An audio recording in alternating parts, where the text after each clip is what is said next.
ॐ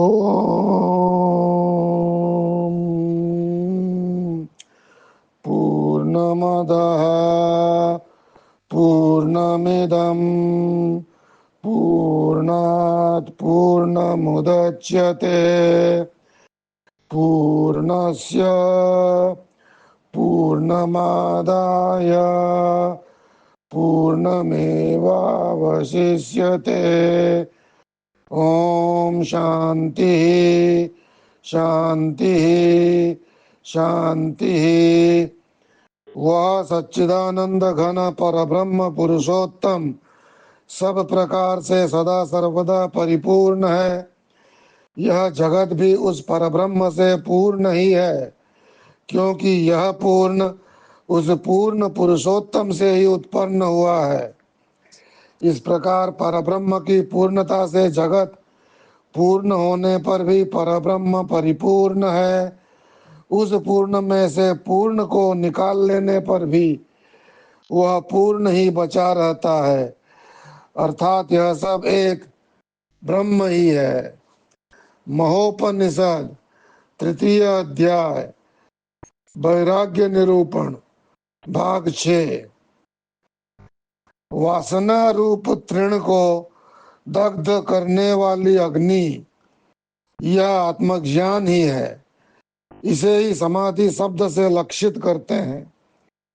चुपचाप निष्प्राण होकर बैठे रहने का नाम समाधि नहीं। अगर यह समाधि स्थिति माने तो गुलर के वृक्ष के फल या भूमि में रहने वाले कीड़ों की स्थिति मनुष्य से ज्यादा सुदृढ़ है।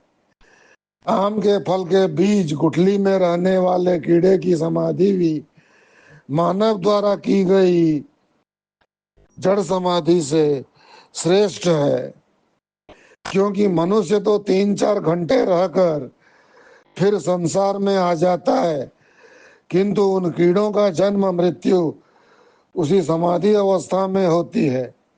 अतः चुप रहना, निष्प्राण निचेष्ट होना जड़ समाधि है, जो हेय है। श्रेय तो चैतन्य समाधि है। श्री कबीर जी कहते हैं, साधो सहज समाधि भली गुरु कृपा से मिली। आंखन मूंद कानन संधु काया कष्ट न दारू। खुले नैन पही चानु हरि को सुंदर रूप निहारू। मैं नित्य ही अकर्ता हूँ। इस प्रकार की प्रबल भावना से युक्त होकर केवल परम अमृता नाम की समता ही अवशिष्ट रहती है। जो जन्म से बाह्य कर्मों के प्रति उदासीन है, किंतु ज्ञान में जिसकी रुचि है, वह सत्व में स्थित होकर इस लोक में जन्मे हैं। वे महान गुणी हैं। उनकी सदा ही उन्नति होती है तथा वे सदा आकाश स्थित चंद्रमा के समान सदा प्रसन्न शांत शीतल रहते हैं। साधक गुरु के उपदेशानुसार स्वानुभूति के द्वारा आत्म साक्षात्कार कर लेते हैं तथा प्रकृति पुरुष के विज्ञान को तत्व सहित जान लेने से जगत उसी प्रकार उनके लिए विलीन हो जाता है, जैसे कि प्रकाश के पश्चात अंधकार। न धन से पुरुष का उपकार होता है, न शारीरिक क्लेश के दूर होने से, न मित्रों से, न स्त्री से, न पति से, न पुत्र से, न तीर्थों से वास करने से, न हवन यज्ञ दान जप तपादि करने मात्र से ही मनुष्य उपकृत होता है। परम पद की प्राप्ति केवल जीव ब्रह्म अभेद बुद्धि हो जाने पर ही हो सकती है, अन्य साधन से नहीं। तमेव विदित्वाति मृत्युमेति नान्यः पंथा विद्यते अनाय। श्वेता श्वेतर उपनिषद 6:15। नेम धर्म आचार व्रत योग यज्ञ जप दान भेषज पुनि कोटि न करे रुज न जाय हरि जान। रामायण उत्तरकांड। अनेक कर्मों को क्यों न कीजिए, किंतु भव रोग तो हरि अर्थात आत्मा को सोहम रूप से जानने पर ही होगा, अन्यथा यह भवरोग किसी प्रकार निवृत्त नहीं हो सकेगा।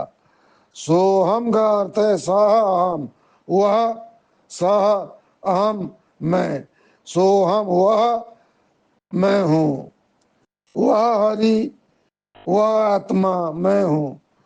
जानत तुम्हारी होई जाही ब्रह्मविद ब्रह्मैव भवति।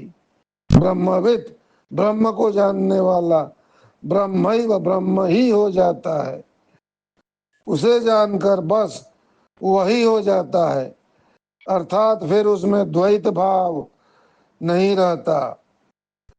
सोहमस्मि इति वृत्ति अखंडा दीप शिखा सोई परम प्रचंडा आत्म अनुभव सुख सुप्रकाशा तव भव मूल भेद भ्रम नासा। ऐसी अखंड वृत्ति का उदय हो जाना ही मोक्ष है। अस संजोग ईस जब करई तबहु कदाचित सो निरुअरई। जब ईश्वर कृपा से जीव को ऐसा कोई अभेददर्शी तत्वदर्शी गुरु मिल जावे जो उसे जीव ब्रह्म अभेद ज्ञान चक्षु प्रदान कर दे, तभी यह जीव जड़ चेतन की मिथ्या ग्रंथि को छोड़ कृतार्थ हो जाता है। छोरत ग्रंथि पाव जो सोई तब यह जीव कृतार्थ होई। क्या यह ग्रंथि सत्य है? नहीं, नहीं। ईश्वर अंश जीव अविनाशी चेतन अमल सहज सुख राशि सो माया बस भय गोसाई बंध्यो कीर मरकट की नाई। जड़ चेतन ही ग्रंथि परी गई जद ही मृषा छूटत कठिनाई। छोरन ग्रंथि जानी खगराया विघ्न अनेक करहि तब माया। तब ते जीव भय संसारी छूटन ग्रंथि न होई सुखारी। श्रुति पुराण बहु कहे उपाई छूटन अधिक अधिक रुझाई। तो यह प्रवचन लंबा है, आज का प्रवचन यही समाप्त करते हैं। अगले भाग 7 में अगले एपिसोड में फिर पॉडकास्ट करेंगे। अगला एपिसोड होगा एपिसोड 41। ओम शांति शांति शांति।